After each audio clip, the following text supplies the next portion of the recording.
Welcome back, everyone, to Getting In, a college coach conversation. Very excited to dig into athletics, both recruitment and scholarships today. And to do that, I'm welcoming two of my colleagues, Stacey MacPhetres, who is a former financial aid officer at Emerson, Elm, and Mount Holyoke colleges, but is also the mother of a recruited athlete. So she's going to provide a couple of perspectives for us today, which I'm very excited about. And Michael Yager, who's a former admissions officer at St. Lawrence and Wheaton colleges, and who also did some work as an athletics liaison. I myself was an athletics liaison at Penn. And Michael, who knows, you may have recruited athletes at some point in your future, since you've got three kids in the wings right now. We're working on it. We're Working doing on it. some, skills drills with my 5-year-old. But yeah, I like it. That works. All right. We are going to try and cover a lot of ground. So I want to dig into it right away. And Michael, I'm going to start with you. And like, how do you start? You are a talented athlete, or you think you are, or you have a talented athlete as a parent. How do you begin the process? Do you reach out to coaches? How do you do that? Talk us through kind of the early stuff. yeah, it's a great question. One that I hear from parents a lot is just like, where do we begin? I have a ninth grader or a 10th grader. I think with athletics, it does tend to start a little bit earlier if you think you're going to be playing at the college level. And so really the first thing you can do is get a talent evaluation and figure out like, how good am I in comparison to all the athletes that are out there, because high school good is different than college level varsity athletics. And so really a lot of students, if they're looking for a talent evaluation, should start with their coaches, high school coaches, if they're playing for a club team or if they're playing with an outside program, to see like what level do these coaches think I'm at. And you should have some pretty good comps with on your team. So you should have some guys or girls that have been in the program before you that are now playing at D1 or playing at D3, and you can measure up. You played against them in practice all the time. These are the kids that just graduated the year before. So the biggest first step would be just going out there and figuring out, what kind of level am I going to be at, and then you can kind of move on to the next phase. Right. I do love that you positioned it as ninth and 10th grade parents asking that question, or athletes, because if I had a dollar for every senior who asked me that question, which is never a good moment, where you're like, well, how do you begin? Can we go back in time? Because like you said, it's an earlier thing. And in terms of, kind of, you get the talent evaluation, and now you want to let coaches know about you. And Mike, I'm going to go back to you for this one. And then Stacey, I'd love to get your thoughts on how the process worked for your daughter. Sure. Yeah, I think if you hear back from coaches and they say like, oh, you might be a D3 or a D2 athlete, oftentimes I think kids will hear that messaging. And so really one of the first things you can do is start reaching out to coaches. If you're a high school junior and you have PSAT scores now and you have 5 semesters worth of grades now, that's enough for coaches to at least get an early glance academically, so they can go over to the admissions office and say like, hey Mike, can we get this guy in, or does this guy have a chance? So we can do that early kind of phase of, is this student going to be recruitable from the admission side? And then obviously from a coach's standpoint, really starting to dig in and see like, is this a student that we want to evaluate? Do we want to go to one of their games? Do we want to offer them, something to do with a prospect camp? Like, how are we going to put eyes on them? Are we going to communicate with their club coaches or their high school coaches, because we have a relationship there? So, but really taking that first step to put yourself out there is going to be is going to at least get you into the pipeline.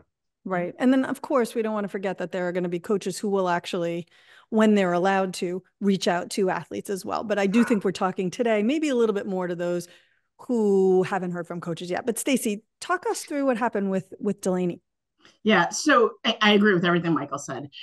It starts early, right? So we recognized as early as her freshman year, you start to see coaches mingling around tournaments, right? So there's that separate space where they're allowed to sit. And so we started to recognize that was happening. Around for her sophomore year, she started to do a lot more on the recruitment side. She had started to hear a little bit from coaches. Unfortunately, she happened to be in that year during COVID, so things are a little different, but realistically, the process remains the same. She started to reach out to coaches via email. Every athletic department has a recruitment document that they want you to fill out. So she did a lot of that. She was really focused. She talked to a couple of D1 schools. But I think she recognized pretty quickly, based on what she wanted, she was looking D2 or D3, ultimately landed D3 for a million reasons, most of which were focusing on academics. But that process is not all that different. And I think you hit the nail on the head. When seniors are asking the question, and we just had a chat about this among some colleagues the other day, senior thinks she's, should be playing. And someone responded, I think it might be too early. I'm sorry, it was a junior. I think it might be too early. And my response was, I think it might be too late. Yeah. Yeah. So hopefully the folks we have out there are early in the game, but realistically, a lot of the sort of initial conversation probably will start with the student athlete. Yeah. And I think the other probably big thing, and Stacey, you and I are going to dig into this a little bit more when we talk scholarships, but the sport you play is probably also going to impact the timeline, right? So 100%. A very close friend of mine, her daughter was recruited for field hockey. That started her sophomore year. By junior year, she had already committed to where she's going to be attending school. And she just got accepted officially, last month. So but there aren't that many students getting recruited for field hockey. By the time they're a junior, those coaches have already lined up their roster for the following year already. So yeah, so I think that's an important thing. Agreed. So Michael, what if you reach out to a coach and you don't hear back from them? Yeah, it's going to happen. I mean, one, they're coaches and they're running around nonstop, especially if they're in season, and I think some students will do that oftentimes, they reach out during in season or during a period where the coach can't really reach out. So it's not to be deterred. I think, continuing to look around and find if there is a place for you.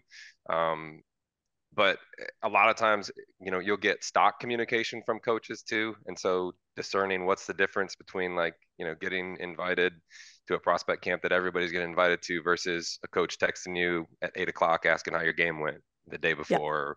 Yeah. There's definitely some differences in terms of communication style that you're going to get from coaches. And so if you're persistent and you want to play at the next level, you have to keep reaching out. Right. And Stacey, did you see that difference in Delaney's process? Yeah, for sure. And sometimes it was exactly that. It was persistence. It could be exactly what Michael said. They're in season or they just finished a season. It could be that your initial email didn't say anything important. So then you follow up with something else, maybe film or whatever the case may be. But I think that's pretty critical. The other piece that we found was very interesting is pay a little bit more attention when you're visiting school websites to see if there's somebody else on the coaching staff that's responsible for recruitment.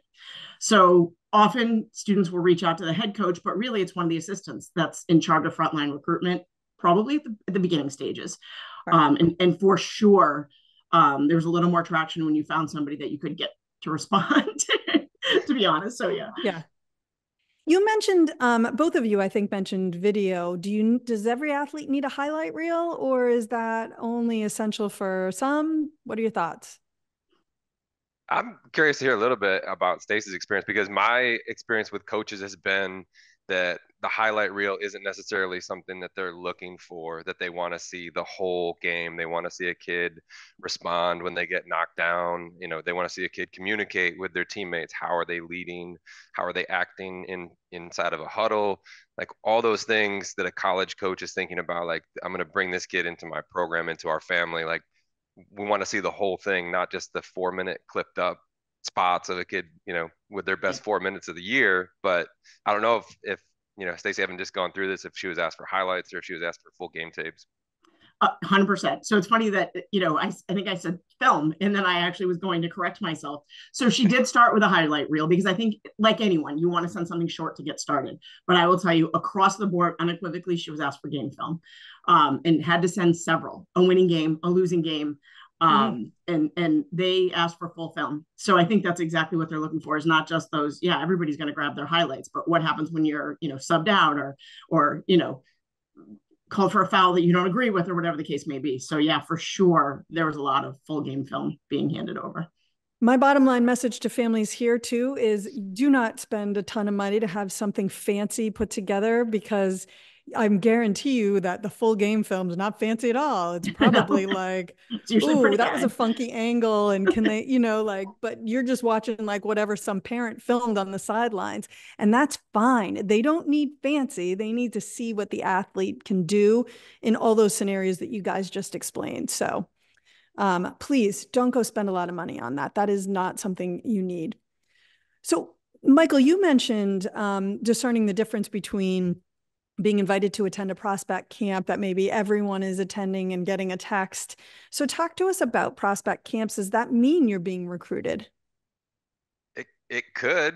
I think for college coaches, I mean, they're looking to make some money off of camps, right? So like assistant coaches don't make a lot of money. A lot of times college programs, this is a way to help boost some of their assistant salaries, is to have a big camp. The other reason they're doing it is because they want to put eyes on a lot of kids. So they want to be able to get kids into a competitive environment and see who responds well in a camp environment where it's short and intense and kids are exhausted. And so they'll get to see them from every aspect, go into the dining hall afterward. So from a coaching standpoint, prospect camps are great. Now, the, are you really a prospect? Maybe. If a coach is really pursuing you, they've already seen you at a game. They say, "Hey, I need you to come to my camp." They've been back and forth with you on text or on email. Then maybe. But for a lot of students, it's just a way. It's an opportunity for you to go and showcase your skills, and that's the way it should be viewed. Right. And maybe you blow someone away and Yeah. maybe you don't, but you have the opportunity. Um, in the interest of a little bit of time, what does it mean when a coach supports you in the admissions process? I have some thoughts about this too, but I would love to get Michael, why don't we start with you, and then Stacey, maybe you could share if Delaney got that like different messages from different coaches. It means a lot. I mean, in the admissions process, it's a big deal. If a coach is supporting you, they've likely already vetted you with the admissions office. So one of my roles, as you mentioned, Beth, was being an athletics liaison at Wheaton and at St. Lawrence. And so in that role, coaches are coming to me all the time with a transcript and test scores and saying like, "Hey, can I recruit this kid or should I recruit this kid?" And you could tell them like, "Go for it," or "No," or somewhere in between. Depends on how this next semester goes for them. But if a student has already gone through that process and they're now entering into the fall semester of their senior year, and the coach is calling them and saying, "Hey, I'm going to support you in the admissions process," they've taken a lot of steps where they don't want to break that relationship with the student, with the coaches that they've had communication with that coach the student. So it's a big deal as far as the admissions process. Right.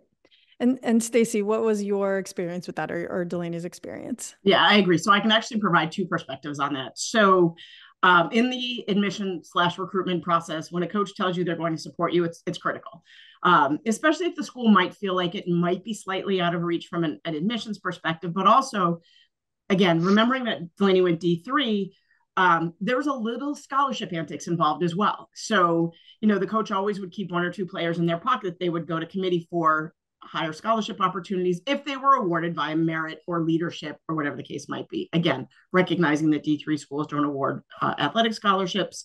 So there was always sort of that piece of it. And then at the same time, when I was a director of financial aid at one of the schools that I worked at, I actually sat on the merit committee, and cannot tell you how often I had coaches sitting in my office going to bat for, X, Y, or Z student. We had a leadership merit opportunity that we offered. Again, not necessarily to athletes. It could have been anyone. More frequently, I saw coaches than others going to bat for those leadership opportunities. So it definitely can play a huge role.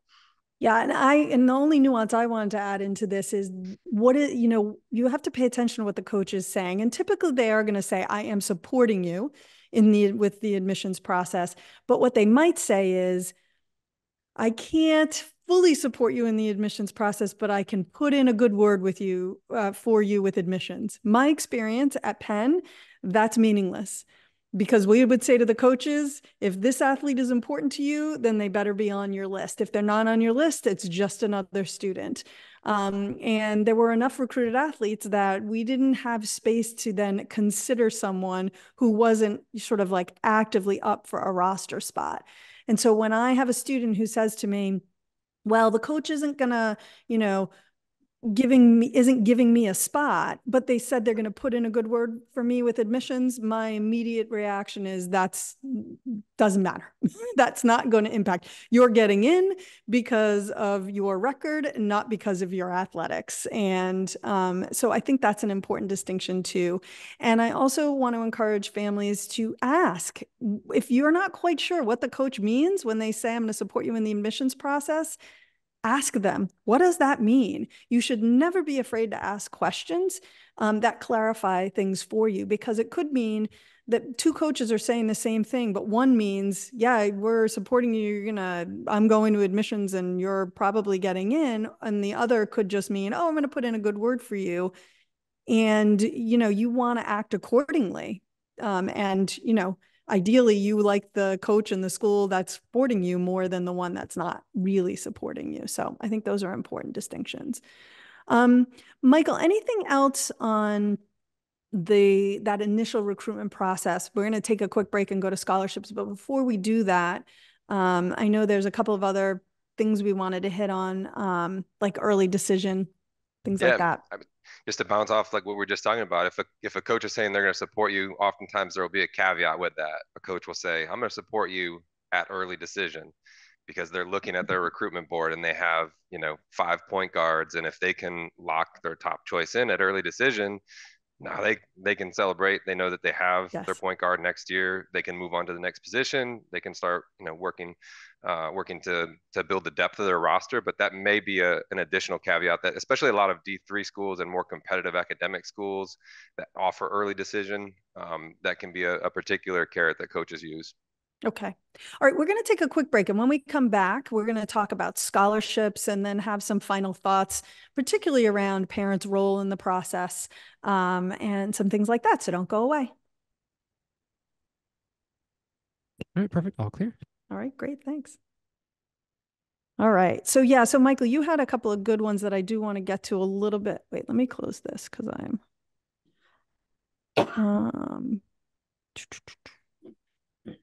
right. Like the whole social media thing. I think that's a good thing. We can kind of leave that to the end. And then when we come back, I'm going to sort of jump into the scholarship side of things. And Michael, just so that I can toss it to you a couple of times in this part, do you have students who've gotten scholarships, like, because their perspective you can add from that point of view? Yep. I've had a couple kids when I was at Baldwin, volleyball girls. Oh, cool. Volleyball girls, those volleyball girls. All right. So yeah, we're just going to wait for Matt to come back. And then Stacey, I'm going to hop in with the whole like full ride ridiculousness. My favorite sentence or expression. Right, I mean, so how many times, Michael, have you had someone be like, oh, so-and-so got a full ride? I'm like, no, they didn't. Literally, that is exactly my reaction every single time. Like, no, they didn't. Maybe they did. Less than 1%. But I think you didn't. Exactly. You can find out with a couple questions real easy. It's my favorite when it's impossible.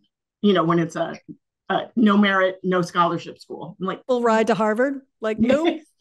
100% that did not happen. Yes. Yeah, exactly. Oh, maybe for need-based, but that's it. Maybe with NIL now. I don't know if Harvard does NIL, but but that's just don't they have to? Doesn't everyone have to do NIL? But that, like the collective at Harvard, I mean, they have a lot of money, but I don't know if they're throwing it at sports. I don't know if they care enough to win that Harvard Yale game to give, some kid a full ride. But maybe they might not for the Harvard Yale game, but they might for hockey. They might to win the bean pot. I don't know. All right, so we're safe, good to go on to the next one when you're ready. Okay, we are ready. All right. Here we go. Final segment. Starting in 4, 3, 2. Welcome back, everyone, to Getting In, a College Coach Conversation. All right, we're getting right back into athletics, and this time we're going to talk more about scholarships. All right, so Stacey, if I had $1 for every time, this is probably if someone had $1 for every time I start with, if I had $1 with, but anyway, the number of times I've had someone say to me, oh, my neighbor just got a full ride to go to this school because he's such a great football player, I'd be a really rich person, because in general, full ride, not really a thing. Talk to us about that. Yeah. So full ride is only a thing in less than 1% of all scholarship examples. So let's put a little context around it. There's only about 177,000 scholarships available across all platforms. So what that means is D1 athletes, D2 athletes, NIAA, and junior college. Division III doesn't award athletics. Ivy Leagues don't award athletics. The Liberty League does not award athletics. So you're talking a very small universe of schools. And then among those schools, there are only 6 sports that are allowed to offer the full ride, as I use quote fingers, and you know I hate that expression. So those are men's and women's basketball, football, and then women's tennis, volleyball, and gymnastics. That's it. Those are the only sports that are allowed to offer full ride. So when you hear someone say that, just know that that's not necessarily true. Again, only for those 6 sports, only for those colleges that award it. And even within those 6 sports, coaches have the discretion of not using the full ride for their players. So just know that when you are competing for scholarship dollars, you're really talking about a much, much smaller dollar amount. Right. So in the football example, when someone says it's football, there is a tiny bit of a chance like, oh, it might be that, right? Because it's a big sport. But even like you say, the coach could be recruiting 20 kids. That doesn't mean 20 are getting a full ride. It could mean that the blue chip couple of athletes who might get drafted and play in the NFL in the future, those might be the ones that are getting full rides, but it's unlikely they're giving out that many of them. So that's super helpful context in terms of just even the number of scholarships that are out there. But let's talk a little bit, because you just mentioned specifically the sports where they do offer full rides, because there is a difference, right, in the different sports that college athletes play. So can you talk to us a little bit about those differences and how that impacts how much scholarship money is available? Yeah, so basically scholarships at the athletic level are offered under 2 categories. One is called head count, and those are the 6 sports that we just mentioned. Football, basketball for both, tennis, gymnastics, and volleyball, so those are the sports that are permitted to award full scholarships across the board. Everything else falls under what is called equivalency sports. So what that basically means is the coach has a pot of money and they're allowed to distribute those funds across the players that they want the most. So it can be sort of any variation of things. I've actually seen examples where a student thinks they want to go D1, isn't getting the offers that they want, particularly when they're an equivalency sport athlete. Then they drop to D2 and they get higher scholarship offers because they're more desired, where the pot of funds is being distributed sort of in an inequitable way. So there is some thought that if a student is willing to kind of, flatten their opportunities across D1, D2, D3, they might see more funds at a different level. Right. And actually, Michael, you were mentioning that you had some volleyball players in your work. We didn't mention this earlier, but you are also a former high school counselor and you've worked with students being recruited. Ever see any of your volleyball students, ever see any of that kind of thing happen, or anybody get a full ride? I mean, do we have one of those rarities here? Yeah, well, I worked as a high school counselor for about 10 years. I also was a women's volleyball coach and a boys basketball coach. So I worked with a lot of kids in a couple of pretty good high school programs. I've worked with one student who was a boys basketball scholarship candidate, but he went through junior college and eventually was put on scholarship at a small Division I school. Very talented kid. And then I worked with one young woman who, when I arrived on campus, she was a 9th grader and everyone already knew that she was going to be a full ride kid. It was plain and obvious, like SEC top Division I programs were already reaching out to her. So she was one of those kids, but that's been the one in my, 10 years of coaching and watching it from the admission side. Right. And that's a cream of the crop, already knew it as a 9th grader, and the very top programs in the country want her, right? This is kind of the landscape that we're talking about here. And so, in terms of scholarships, is it binding if a coach says, hey, I really want you, I'm going to support you in admissions, and by the way, we're giving you this scholarship, but it's all verbal. Is that binding? It's not. So verbal offers are not binding. And so on both sides, interestingly enough, yes, until a student signs a letter of intent, it's not binding. but also sort of at the same time, when a student says, yes, I want to accept that, their word is as important as the coach's word. It's almost like the ED commitment. You apply ED knowing that you are, committing to the opportunity. Well, when you tell a coach, yeah, that's great, I'd love it, and then, potentially turn around and back out, that's not a good look. So realistically, while verbal offers are non-binding on both sides until an NIL, a letter of intent is signed, it really is just that, and they can be pulled at any time. So, we've seen instances. I actually was very close to a student athlete, as I was in my coaching process, who had a D1 offer, had a terrible senior year academically, athletically. They pulled her offer. And so, there's a lot of sort of back and forth. So you really want to kind of treat the verbal offer as that. But once you sign on the dotted line, obviously you want to be committed to the opportunity. Right. And we're, of course, not really digging into all the NCAA things here and the transfer portal. Not really what our goal is today. I would say we know a lot about athletic recruitment, but we are not athletic recruitment and scholarship experts in terms of the real ins and outs of the transfer portal and the NCAA and things like that. But I think that ideally you're going to take away some really good quality information about how to think about these things. Can we bounce back to the equivalency sports conversation?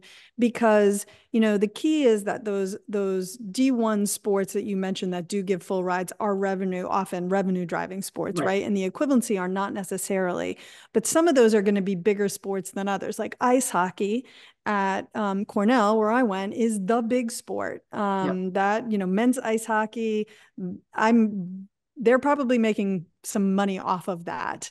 But then I don't know that anyone's making money off of some of the smaller sports anywhere, like fencing, for example. So how do we think about the equivalency sports as it relates to the possibility of scholarship dollars? It's a great question. So I think a couple of things. I think one thing that I recognize, not only sort of as I've been working in this industry for 30 years, but also as a parent of a recruited student, you really need to treat every school the same. A D1 school is similar to a D2 school, is similar to a D3 school. Obviously, there are nuances and differences, but the reality is the person who is recruiting you is probably as serious about that sport as anyone else. And now having a student athlete who's been playing for 2 years, the commitment at D3 is as real as anywhere else. So I think that's important. But I think the other thing too is there are schools that their equivalency sports are their driver. So for them, they probably are driving them revenue. So it almost is a win-win for them. They don't have to give full scholarships, although many of them do, because they're making money on that sport. But you also need to recognize where that sport fits for that school. So Cornell is a great example, probably similar to, hockey is a great example because there are schools that have amazing hockey programs that aren't necessarily known for their athletics. So when you're being recruited by those schools, you need to recognize the level of importance at that school for that sport and how they're going to use their dollars. Those dollars for those individual sports are probably more coveted, sort of like they would be at an SEC football school. So you want to think about it in those terms. Right. The only thing that's bad about my Cornell example is, of course, it's Ivy, and so they don't give athletic scholarships. So then I went and did that. Michael, any perspective on the equivalency sport thing or anything that you saw with your students in your time working as a coach? I think it's a great point to think about, like, how valuable is this sport at the institution as you're making your decision, because that impacts student experience as well. So if everyone's going to be, at the softball games because that's the sport to be at, I think it impacts student experience. It probably impacts some other resources that are available. And so it's definitely a good thing to keep in mind as you're out there looking at coaches and looking at programs. There's so many different things to consider, but this is where you're going to be a student athlete. And so a big part of the experience is going to be athletics, because you have, weight training, and you're going to be set up on classes that fit what the athletic program is looking at and what your goals are. And then you're going to have all this other time to negotiate. So, viewing it from the lens of, if athletics is no longer a part of this thing, am I going to be happy at this institution, is something that I always talk to students about. Right, exactly. And going back to the question of scholarships and my good and bad example of ice hockey at Cornell, but let's talk a little bit about schools that don't give athletic scholarships, but can athletes qualify for money? It's just not an athletic scholarship. How's that part work? Yeah, that's a great question. So there's a couple different answers to that question. I think the first is if a college is not offering athletic or merit scholarships, so our Ivy League example, they don't offer either, excuse me, absolutely they have opportunities through the need-based aid process. So 100% everyone should be considering that process at those schools. I think the next piece of it that we would want to look at is for those schools that are offering equivalency scholarships, starting, I think it was in 2020, athletes are now allowed to get not only need-based aid, but merit, and they can stack those. So prior to 2020, they weren't allowed to do that. So a lot of students were getting sort of an equivalency scholarship offer, but there wasn't enough. So now they are allowed to, in essence, stack those offers. And then the third piece is something that I alluded to earlier, and that is while Division III schools are not able to give athletic scholarships, it's not unusual to find that they might have merit scholarships available to students across the board that might be offered to athletes because they demonstrate leadership, or sometimes student athletes tend to be, great students. I don't know. So realistically, do schools offer scholarships? D3 schools offer scholarships to students? Sure, usually they're merit, and there's usually different criteria. But in every case, students have to meet eligibility requirements. So whether it's a merit scholarship, an athletic scholarship, NCAA or NIAA requirements, they still have to meet the eligibility requirements. So what I would have folks take away from this is there are financing opportunities at every level, whether it's need-based, whether it's athletic, or whether it's sort of a combination of things. Right. Yes. I think great points. And all of this leads me to how difficult it might be to manage this process as simply as a student athlete, just all on your own. Can be done, difficult. What is the role for a parent in this process, both the recruiting process and the scholarship process? And maybe, Michael, you could start and talk a little about recruitment. Stacey, you could add that perspective and then dig into the scholarship. Yeah, I think from a recruitment perspective, having worked as a liaison with coaches, each coach is a little bit different in their personality and how they want to handle and manage parents. But I think it's an opportunity from a student perspective to take the lead. So if you are the one, excuse me, who's sending the email to the coach, if you're the one who's texting the coach, if you're the one who arranged the visit, if you're the one who showed up and met with the rest of the team, you're telling the coach something that you're independent and you're someone who can be reliable. Whereas if the coach is in the recruitment process getting, emails from mom or dad, mom or dad's the one that's calling, you're signaling to them. And as a college coach, in some ways, you don't have to deal with parents anymore. It's a great thing. They all talk about it. I don't have to pick up the call and, talk to this mom about why, Johnny didn't play last night. It's just not part of my job description. I don't have to keep them happy. Right. They just have to keep sending the check in. So, from their standpoint, they're looking for, parents are going to be responsible, engaged at an appropriate level, but they want the student to take the lead. Yeah. Stacey, did you find that to be the case? 100%. 100%. And I would take it one step further. Parents are also being watched in the process. So when you're, at a tournament game or at a showcase and, the coach is watching you too. They don't want a parent who's going to embarrass their program.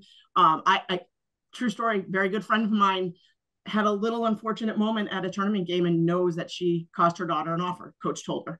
Yikes. And completely uncharacteristic, but it happened. But it happened. Yeah, exactly. And then I think I completely agree with Michael. All the communication needs to happen from the student, but it doesn't mean that the parent can't play a role, right? So as we say, when we talk about college finance of any kind, it's usually of greater concern of the parents. So my suggestion for families would be have the conversation about what you as a family want to manage from a finance perspective, even before you start the process. If your student is an equivalency athlete and they're only looking at, a couple $1,000s, that might not do it for you. So it's the same conversation we always have. Don't, reject or walk away from a school because of cost, but make sure you know what your break even is, even when there's scholarship dollars involved. Yeah. That is such great advice from both of you. And my takeaway is don't be a crazy parent because that's a scary story.